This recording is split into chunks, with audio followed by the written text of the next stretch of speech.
What's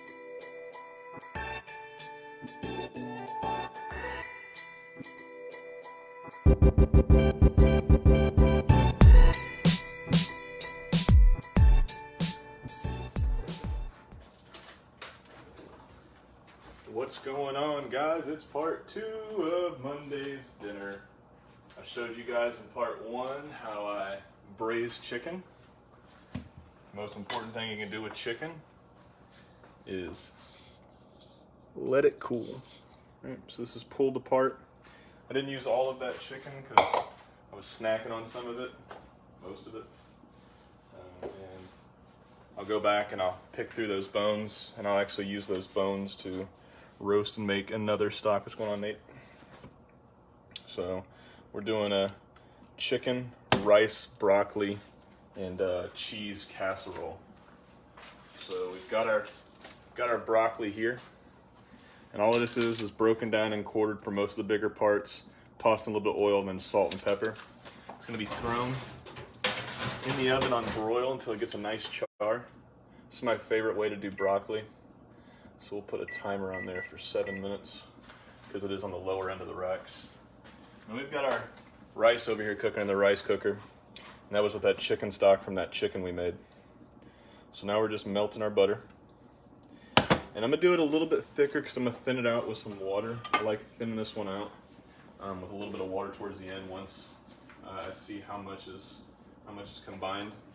So, but I think I'm gonna make a little bit of extra cheese sauce so I can, either make mac and cheese with it later, or just find something to do with it. So point this there so you guys can get a better look at what's in my pot. Move that back some. This, like I said, this is just the butter melting. We're gonna make a cheese sauce, and this cheese sauce is very versatile. You can use it for mac and cheese, you can use it for cheesesteaks. Take this base though and then make it your own. I've got milk and heavy cream, which is half and half. 1 cup of each. 3 tablespoons of butter. I'm gonna use 3 tablespoons of flour over here, and then we might cut it with a little bit of water. We've got some cream cheese, salt, pepper, garlic powder, and onion powder, and then I use American cheese, Colby Jack, and cheddar. Whenever I make anything, those are usually the cheeses that goes into it. Depending on the mac and cheese, or depending on the end result that I want, will depend on what all cheeses go in there. But 9 times out of 10, if I'm doing anything with a cheese sauce, American cheese is going in there. It's my favorite cheese to really use for burgers and sandwiches. It's just an all-around great cheese, right? So our butter's almost melted, and we'll start making what is called a roux, which is, by standards, it's supposed to be by weight, equal parts, so 3 grams to 3 grams. But I think 1 tablespoon to 1 tablespoon works just as fine, as long as you're using equal in measurements. And I'm going to show you something, because I don't like doing a super hard cleanup at the end of the day. Last couple months haven't really had a job, so I don't mind the cleaning. But anything that I can do to really not have to clean up much is what I'm going to do. So I've got this little Pyrex glass dish here. It's great for generally the ones I use for mac and cheese or baked ziti, lasagna. What I like doing is I like taking a paper towel, getting a little bit of that lard in there, pig fat, rendered down pig fat. It's called manteca in Mexican cultures and whatnot. And I like just putting a nice layer, just streak it around, make sure you get all the nooks and crannies. This helps with the cleanup after, because there is cheese going in this. I don't want to be scrubbing cheese if it gets too hot, so anything that I can do to make my life easier, I'll do, right? So our butter's melted. Let's get these 3 tablespoons in here. And this isn't exact science, exact measurements. So if I need more, I'll add more. So it's just something you get used to after a while. Once you've made so many roux, so many sauces, you can kind of eyeball most of it. But I do suggest, for the best results, always do equal parts by weight. Most kitchen scales, $10, And we don't want too much color on this one. We're gonna make what is called a blonde roux, which just means little to no color. So you want to cook this for, you know, a good minute or two. You want to cook that raw flour taste out. There's nothing worse than biting into any kind of cheese sauce, whether it be, you know, mac and cheese, or, you know, this cheese sauce will make for this cheesy rice and chicken broccoli casserole, and biting into just raw flour. And that's about, let me put this spoon down so you guys can actually see. That's about the consistency. I don't know if you guys can actually see that, but that's about the consistency you guys are really going to be looking for as far as roux go. It's about where I want it as far as ratio and what it should look like. Like I said, I'm just going to let that cook out, that raw flour. I might take it off the heat and put it back on just so I can control the temperature so it doesn't scorch, it doesn't get too much color, because the longer you cook this, it develops a nutty, almost popcorn smell and taste to it, which is perfectly fine, but when I'm using a cream sauce, I don't want a darker than blonde roux. Like if I was making a beef gravy, mushroom gravy, something dark, that's what I would want. But since this is a cream-based, dairy-based gravy, I want it as light as possible. Our rice looks really good. It actually looks like brown rice because that stock came out real dark. So it's real nice looking. Like I said, after you boil the bones, I generally like taking them and roasting them and trying one more time for a stock. And I'll taste it to make sure it's got, you know, the depth of flavor I'm looking for. You know, sometimes you can only cook bones once. But with chicken, it seems to be pretty good about, you know, cooking it once, whether it be like a braise like I did, and then taking all the bones off, and then throwing them under a broiler and letting them burn. Brings out another color. You can do the same thing with raw bones. So it's really up to you. And at this point, I like adding cream cheese to this. It's about a half a stick. Right, it's got a nice mouthfeel. Same thing almost like butter does when you do sauces with, right? It's got a very, ooh, spilt that shit all over the place, didn't I? Dairy is one of those things that is a pain in the ass to clean once it's burnt or once it's stuck to a burner, right? And you don't have to use pork fat. You can use oil if you'd like. I just think I like that flavor. You know, I like pork a lot, so, you know, and I've always got it because I generally buy that when I make tamales, which I'll be doing next Monday. I'll be making tamales with my comic book guy, Sam. So, that is our timer for our broccoli. Let's check on that. It still needs some time. Like I said, I like getting a nice char on it. You know, brings out a really good flavor. Roasted broccoli is probably my favorite way to eat it, other than raw. Probably my favorite way to eat it. So, let me get our American cheese, like I said, and our Colby Jack. This was just Monterey Jack and Colby cheese. Or I think this is actually, yeah, it's Colby Jack. I don't know if it is Jack cheddar.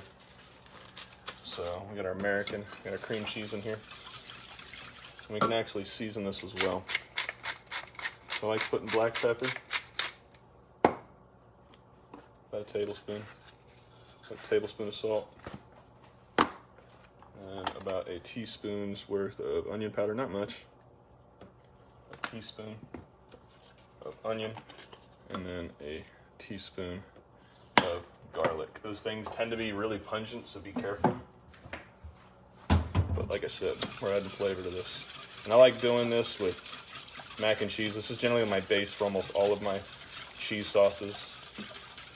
The roux, the heavy cream and milk, half and half, cream cheese, and then American cheese, and then Colby Jack or Monterey Jack. Like I said, we usually do, like my wife would usually do with, you know, one of those jarred ragu cheese sauces, which is perfectly fine, you know, especially when, you know, you're working you got shit to do, it's easy to just come home, cook a thing of rice, grab a rotisserie chicken, grab a bag of frozen broccoli, and then, you know, just go from there and assemble the dish. It's a lot easier, but I got nothing but time. A lot of time as of late. What's going on, Drew? What's going on, Tim? Yeah, man, finishing it. Amanda says only 3 people are watching, so I don't know who's watching and who's not. So if you guys are watching, man, let me know what you guys are cooking. What you guys did today. I didn't do shit besides braise some chicken and clean the house, man. So with this rice cooker, like I told you guys before, it's not the greatest. It's the middle of the road type of thing, but it does the job. So what I like to do, once that thing clicks, I take it off. That way there's no burn, because it'll continue to cook and you'll get that crispy fried rice, almost like a paella on the bottom of it. So, like I said, this video ain't gonna be too fancy. Like I said, there's 3 people watching, so it is what it is. You know, probably have a little bit more people watching on Wednesday when I make a pozole. I might do a video tomorrow for, I'm gonna use the sous vide my wife got me for Father's Day.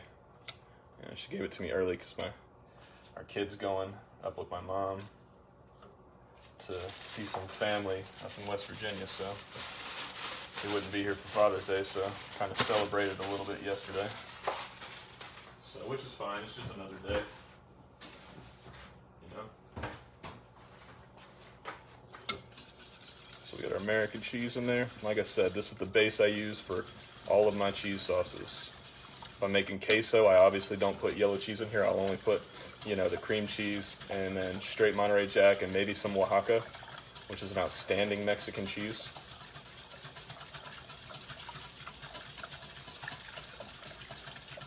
I'm gonna make a little bit more than I usually would for this. You really only need about 8 ounces, 6 to 8 ounces to coat all this. But I might use this cheese sauce, you know, for a cheesesteak in a couple days. So, because I'll have that ribeye, I always get real big ribeyes. And then after, you know, I'll save some. Oh man, that broccoli looks perfect. That's what your broccoli should look like. Nice little char. Right. So go ahead and we'll drop that temperature. I like cooking this one at about 375. Feel like it does the job. It's already preheated. Sorry about that noise. It's already preheated. I like cooking that one, like I said, about 375, 400. And I like cooking it twice. So what I like doing is I like taking it, cooking it covered, aluminum foil. You can throw in, I'm gonna do this whole bag, there's 2 cups of cheese in here. You can do the whole bag, or the, you can cover it or not cover it. The rice is already cooked, so, you know, you don't really have to cover it. You can just literally throw this shit in all hot at once, and then throw it under the broiler until it gets nice and crispy. But I like giving it 10 minutes, 15 minutes at most, you know, before I turn that broiler on, you know, because you want that crunch on top.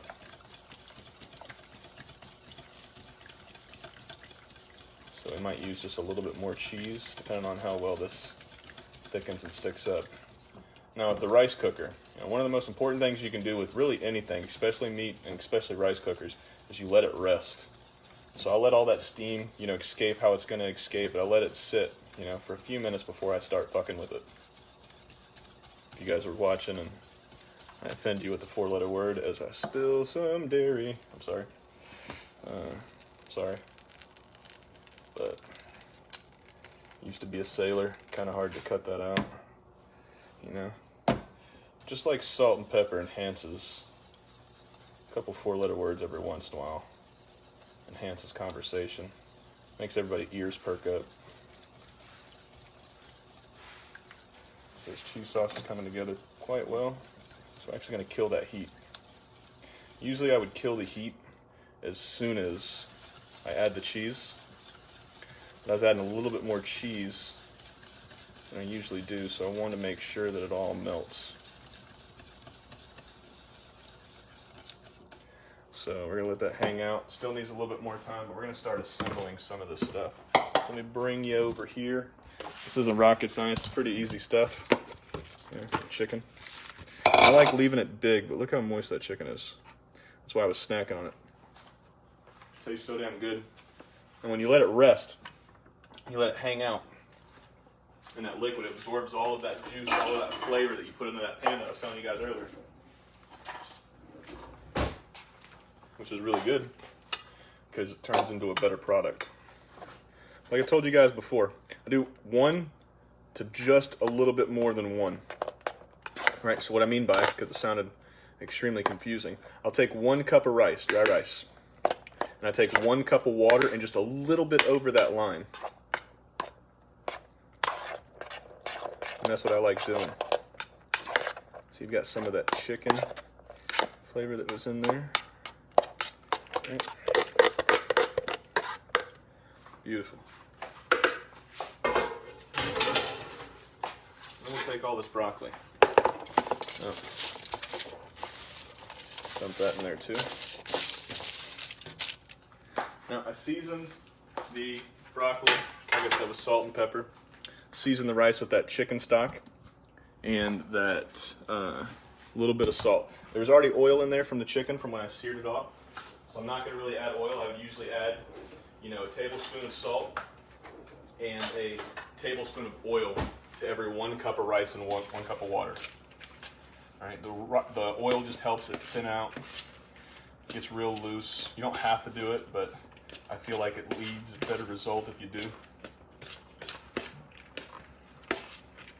You're just going to mix this up. Like I said, this is nothing fancy.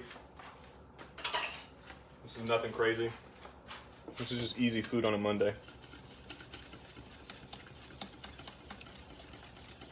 Like I said it like 4 or 5 times now. You can use this cheese sauce for, cheese steaks. You can use it for a queso. You can use it for mac and cheese. Use it for damn near anything. Nachos, it's another great one too.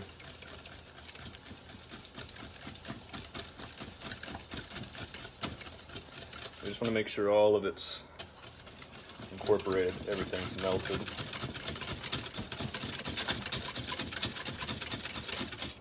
So we'll go ahead and we'll pop this into our already greased pan. Like I said, the grease just helps with the cleanup after. It helps nothing to stick. And it'll also, especially if you use lard, pork fat, it will help crisp up that bottom. Because the best part of this is that crispy top from the broiler. So my favorite part of it, you get a nice little crunch, and then everything's, real soft on the inside. And then you get that little crispy on the bottom, almost like a crispy fried rice. I think I might actually have to make cheese sauce because I might actually use all of this. So, and then the roux is going to help this stick. And like I said, it's going to help make it combined so it won't break. All right, so let's start there and we'll see how we look. Let's see if we need more cheese sauce, which we probably will because you want this stuff to be pretty cheesy. This is not healthy at all, no matter how much broccoli you put in here. The chicken, the rice is okay, but you really take it to a whole nother level when you start acting and adding all this cheese. Right. We actually might not need any more of that cheese sauce, which is a good thing because that means I can make nachos later. I can be a real fat piece of shit,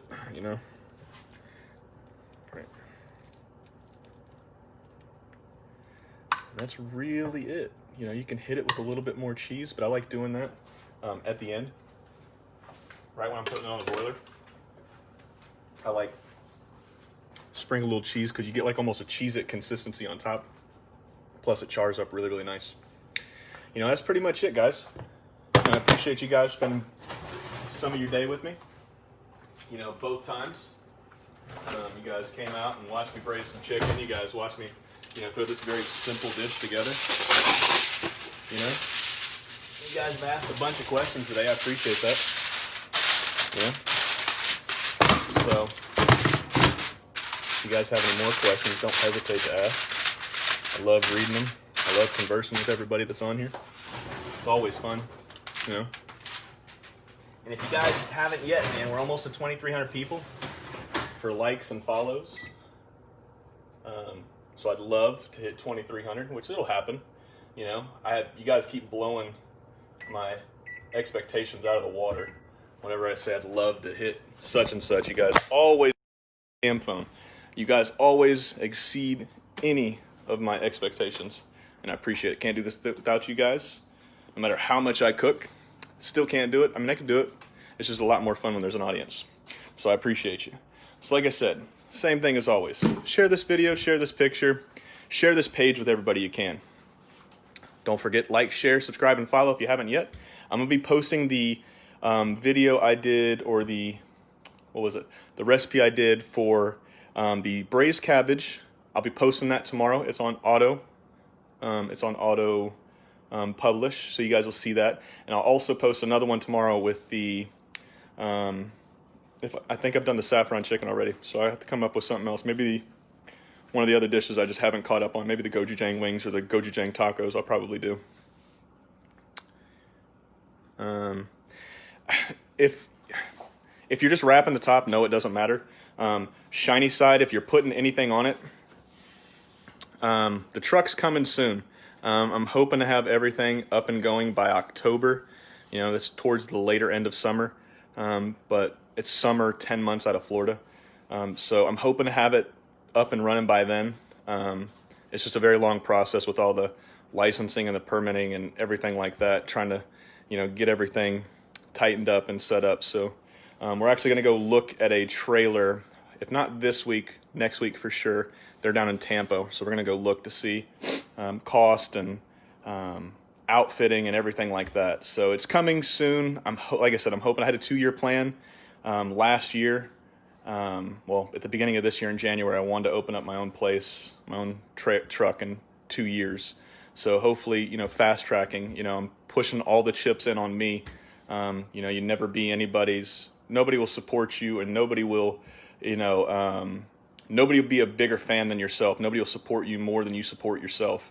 You know, that's not saying you guys don't support me and everything I do right now. I appreciate, like I said, everything you guys do. But if you're not willing to bet on yourself, you know, get the fuck out, right? So I'm taking that page, I'm taking that notion. You know, it's been a dream of mine since I was 12 to have something of my own, whether it be a restaurant, brick and mortar, something on wheels. I love diners. I love trucks. You know, I love that aspect. It's the last really, you know, Western or cowboy thing of, you know, of Americana we really have left. The diners, the food trucks, you know, shit like that. So it's coming. But getting back to your question, Hunter, I got distracted there. I'm sorry. The tin foil. If you're putting something on it, shiny side always up, and that's the side you want to put your stuff on because you don't want it to stick. But wrapping it like that really doesn't matter. Great question, though.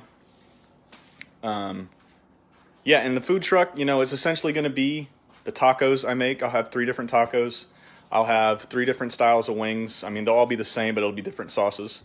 You know, and then Fridays and Saturdays, because I want to do 6 to 7 days a week. You know, I'm trying to make as much money as I possibly can. So 6 to 7 days a week for the first, you know, probably year, just to get my name out there, get the food truck out there, and get my food out there. You know, so I have that, and I also have fries. Anything you can get on a wing, you'll get on a fry. You know, I really like poutine, which is a Canadian French fry dish with gravy and cheese curds, but I want to take it to another level. You know, with like carne asada fries and, you know, bulgogi fries. Everything that you guys have done here, or I've seen me do here, is kind of what I want to bring to the truck. No, man, bone-in wings, brother. Like I said, I like fancy chicken nuggets. I like those bone-out wings, depending on the place I go to, because you do get more chicken. And some of the places I've went to with bone-in wings, they have shit chicken wings. So, yeah, man, if it smells good, people will eat. You know, it's that whole field of dreams. You build it, they'll come. You know, so I just got to, like I said, I just got to keep pushing, keep grinding, get my face out there, get my food out there. And that's where you guys come in. You guys help with the sharing of the videos, the sharing of the pictures. You know, I can't thank you guys enough, like I've said before. So tomorrow, I might not do a video. I'm going to do a sous vide ribeye. I'm actually going to Fatback's tomorrow to get some pretty thick ribeyes and talk to them about some different kinds of cuts that I was wondering if they could do. So that's tomorrow. So like I said, sous vide. Like I'd probably sous vide it, you know, in the bags with some oil, some butter, some garlic, some thyme, salt and pepper, and then let it go for an hour or two at 125, and then reverse sear it real hard. But I got my people coming in. They're hungry as hell. I'll answer all you guys' questions in just a little bit. Thank you for spending some time with me for the second time today. I may or may not see you tomorrow. Thank you again. Bye-bye.